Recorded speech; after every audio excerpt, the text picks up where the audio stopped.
আসসালামু আলাইকুম everyone, welcome back. আজকে আমি খুব মজাদার এবং পুষ্টিকর একটি ভর্তার রেসিপি আপনাদের সাথে শেয়ার করব। আশা করি আপনাদের ভালো লাগবে।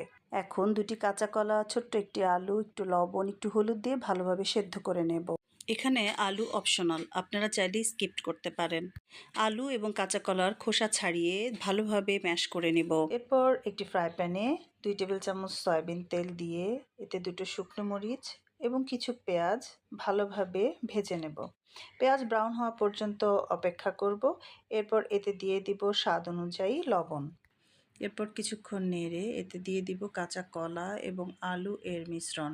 এরপর ভাজা পেঁয়াজের সাথে মিশ্রণটি ভালো করে মিশিয়ে নেব। যখন দেখবেন ফ্রাই প্যানে আর লেগে যাচ্ছে না, এই পর্যায়ে কিছু কাঁচা সরিষার তেল যোগ করব। এই তো তৈরি হয়ে গেল আমার মজাদার ভর্তার রেসিপি। যদি আপনাদের ভালো লাগে তবে অবশ্যই লাইক, কমেন্ট এবং শেয়ার করবেন। ধন্যবাদ।